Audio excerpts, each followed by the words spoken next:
If there is no identity without memory, how can someone with significant memory issues develop an ego and self-efficacy? What options, no matter how suboptimal, might be available? It's a fascinating question. First of all, there is no identity without memory. What we call core identity, or the self and core identity, these are synonyms. What we call core identity, or the self, is a sense of continuity, personal continuity, under changing circumstances, in changing environments, and with changing cast of characters.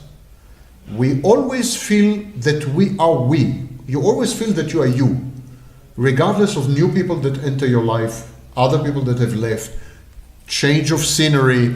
You always feel that you are you. Even if you were to be amputated, you would still feel that you are you. Without both your legs and both your arms, you are still you. Only decapitation might be a problem, but otherwise you are always you. This sense of continuity is what we call core identity. However, you immediately realize that you cannot maintain a sense of continuity if you don't have a memory. Memory gives you this sense of continuity. What does it mean, continuity? It means I'm the same person yesterday as I am today, and I'm the same person tomorrow as I were yesterday. But you cannot make these statements unless you have a memory of yourself yesterday and today. So clearly, memory and identity are flip sides of the same coin. Now, people with severe memory issues are exceedingly rare. We have severe memory issues in certain conditions which involve alcohol, Korsakoff syndrome, for example. We have severe memory issues much, much later in life with all kinds of dementias, including Alzheimer's. We have memory issues with borderline personality disorder and narcissistic personality disorder. These are known as dissociative issues, amnesia. But otherwise, memory issues are very, very rare. We have, of course, traumatic brain injury, which may induce memory issues and so on. In all these situations where memory has been impacted or affected, there is definitely a self-regulatory failure.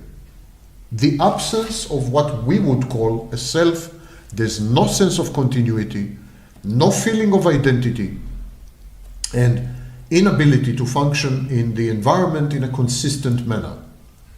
A consistent manner which we call personality. So an absence of personality. So yes, memory failures and damage to memory definitely impact identity. One famous example was Phineas Gage.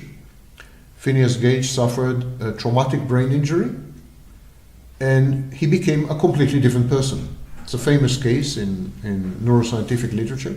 He became a completely different person. He actually became a narcissist. So people try to compensate when there are memory issues or memory defects or memory deficits. People try to compensate, and one of the ways is confabulation.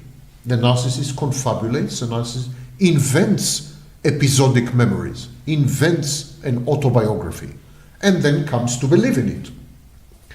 Other people who are not narcissists and do not confabulate. Confabulation, by the way, is also very common in psychotic disorders and in Korsakoff. So confabulation is a major tool to cope with such issues, where you impose a continuous fake counterfactual narrative on yourself so that you can feel that you are you and there is a core identity.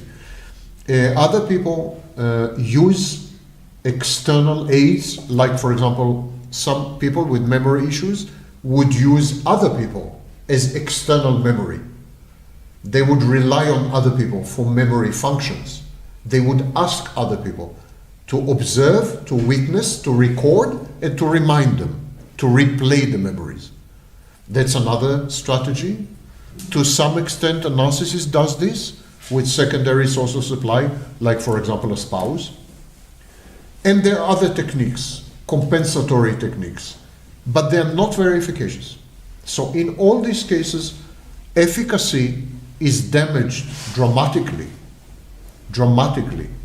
Now, you should distinguish, this is the last comment in response to your question, you should distinguish between efficacy and self-efficacy. Self-efficacy is the feeling that you have, the belief that you are efficacious. So self-efficacy is a belief.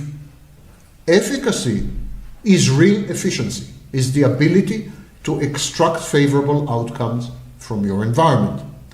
Efficacy is massively damaged in people with memory issues. However, many of them maintain a sense of self-efficacy, which is counterfactual, is not true. They are not efficacious, but they deceive themselves into believing that they are efficacious. The prime example of this is the narcissist. The narcissist is actually not efficacious in many ways, but convinces himself that he is. One last question. Everyone is signaling here hysterically. People have collapsed, they're crying.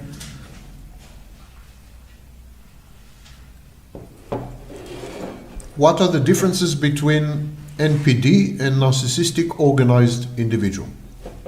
We distinguish not only with NPD, we distinguish with all personality disorder between a personality organization and a personality disorder.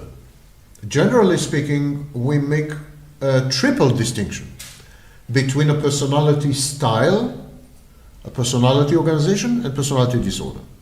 A personality style is someone who displays behaviors which are usually identified with a disorder, but does not have the traits and the internal psychological constructs and problems that go with the disorder. So it could be someone, for example, who is not very empathic, is exploitative, abrasive, obnoxious, unpleasant, and so on, but doesn't have a false self, can tell the difference between reality and fantasy, differentiates between external and internal objects, has empathy, but doesn't exercise it, etc. So it's someone who would appear to be a narcissist, but when we study such a person in detail, in depth, we find out that it's not a narcissist.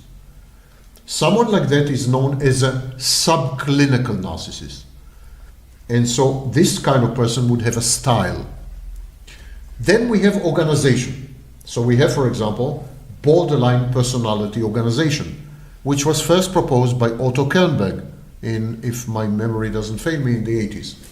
So the difference between borderline personality organization and borderline personality disorder is that the personality is organized, whereas in borderline personality disorder, the personality is disorganized, chaotic, kaleidoscopic. The personality is fragmented, shredded. It's not put together. All kinds of parts don't interact. Imagine that you place an explosive device in the personality and it blows apart. That's borderline. That's the narcissist. That's the disorder.